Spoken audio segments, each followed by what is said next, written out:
핵심 포인트, 출제 포인트를 제가 설명을 드리도록 할게요.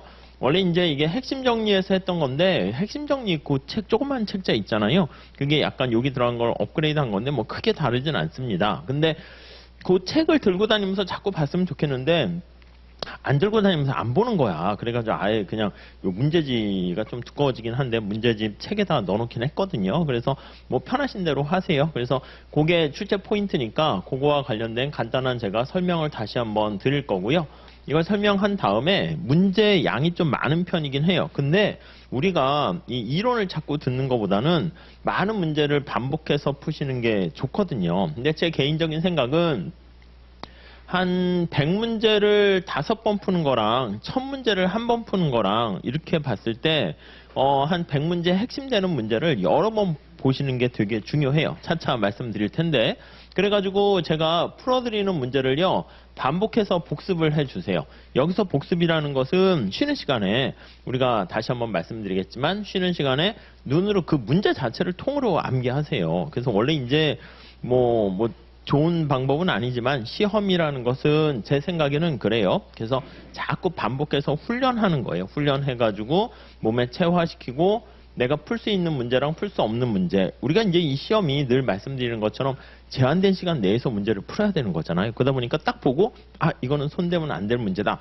그러면 손대면 안 돼요. 내가 시간을 많이 좀 풀 수 있지만 지금 2분이나 1분 내에는 못 풀 것 같다라고 하면 아예 손 안 대셔야 되거든요. 그러니까 그런 거를 습득하셔야 되는데 내가 풀 수 있는지 풀 수 없는지 그걸 보셔야 되는데 그걸 이제 여러분들이 자꾸 문제를 많이 푸셔야 돼요. 그래서 공부를 거꾸로 제가 경제학이 어려워요. 그래서 이론으로 다시 가서 보면 될까요?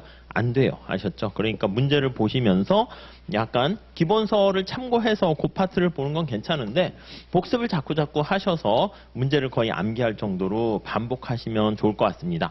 그 다음에 제가 풀어드리는 문제 거기다가 리스트를 제가 드렸는데 그걸 중심으로 잘 보시고요. 그래서 그 인접된 문제는 풀진 마세요. 아예 X 하라는 뜻은 아니고 그 복습 문제를 오늘 쉬는 시간에 잠깐 보시고 끝나고 또 다시 보시고 계속 반복하시는 거야. 그러다가 이제 그게 다음 주에 주말에도 보시고 그래서 이제 어느 정도 시간이 되면은 그 다음에는 이제 더 이상 풀 게 없을 때는 인접된 문제를 풀어보시면 좋겠습니다. 아셨죠? 그런 식으로 하셔가지고 반복하시게 되면 제가 말씀드렸죠. 우리 간평사 시험 문제가 난이도가 좀 올라가고 있습니다. 그래서 공부를 조금 많이 하시면은 80점 이상을 받을 것 같은데 공부를 어중간하게 하잖아요. 했다 안 했다 문제도 푸는 거 뭐 안 했다 뭐 공식 몇 개 암기하고 이렇게 되면 바로 거짓말 안 하고 꽈락으로 이제 떨어지게 될 거예요. 그러니까 이 중간 지대라는 게 거의 없다고 보시면 돼요. 아니 60점 받은 사람도 있는데 그거는 한 80점 정도 되는 사람들 중에서 뭔가 실수하고 뭐 아직 완전히 연습이 안 된 사람들이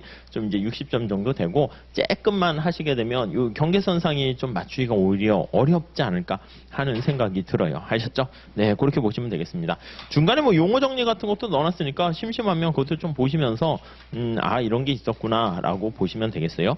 우리 객관식 책은 장점이 카테고리라고 해야 되나? 카테고리별로 이렇게 좀 정리를 해놨습니다. 그래서 위에 제목을 달아놨거든요. 목차에 보시면 카테고리별로 나와 있는데 그게 출제 포인트예요. 그래서 여러분들이 나중에 이제 복습하실 때는 제가 이제 문제가 좀 많기 때문에 예전에 객관식 할 때는 따로 뭐 시험을 보거나 풀 문제를 더 드리거나 그랬는데 그건 기본 강의 할 때 제가 좀 문제를 드렸으니까 더 하지 마세요. 요 책에 있는 걸로도 충분합니다. 그래서 복습을 어떻게 하시냐면 우리가 풀어드린 걸 반복해서 해야 되는데 그 카테고리별로 돼 있는 걸 잘 보시면 되는데 미시랑 것이랑 좀 틀려요. 미시는 우리가 이제 소비자 이론 뭐 생산자 이론 이게 파트별로 나눠져 있어요. 완전 경쟁, 독점, 뭐 공공재 이렇게. 내가 만약에 공공재 문제를 풀었으면은 공공재 문제를 풀 수 있어요. 그런데 이제 거시는 어떻게 됩니까? 라고 하면 이게 두리뭉실하게 쭉 같이 연결이 돼 있습니다. 그래서 우리가 뭐 실업, 인플레이션 그렇게 파편적인 것도 있지만 ISLM을 중심으로 해서 화폐시장, 금융시장 쭉 연결돼 있기 때문에 약간 미시랑 거시랑 좀 공부하는 방법이 좀 다릅니다. 그래서 미시는 나중에 다시 말씀드리겠지만 너무 어려운 파트가 사실 소비자 선택이론 파트가 좀 어렵거든요. 보상 수요, 뭐 무차별 곡선 좀 어렵게 나오는데 그래서 그런 것들은 하는 데까지 하시되 나중에 이제 문제 맞추실 때는 이제 수요 공급 이거는 이제 100% 맞추셔야죠. 생산자 이론이 좀 쉬워요. 생산자 이론과 비용 함수 그거 완전히 맞추시고 완전 경쟁 시장, 뭐 독점 이런 것들은 완벽하게 그냥 정답률을 거의 80% 이상 가져가시면 돼요. 그리고 이제 뭐 외부성이라든가 아니면 공공재 이것도 좀 쉬운 파트니까 그거 완전히 맞추시고. 근데 거시는 조금만 하시게 되면 거의 다 맞출 수가 있어요. 그래서 그런 식으로 제가 차차 말씀드릴 텐데 정리하시고요. 이거 왜 말씀드렸냐면 우리가 그 카테고리를 공부할 때는 그 문제는 잘 풀려요.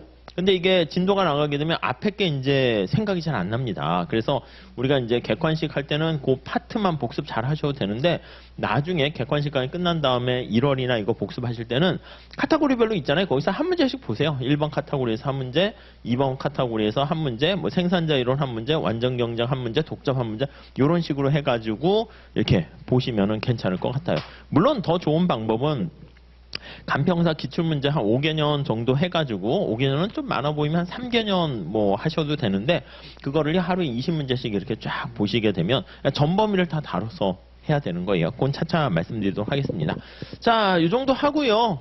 복습 잘 하자. 그거 제가 강조 드리고 들어가도록 하겠습니다.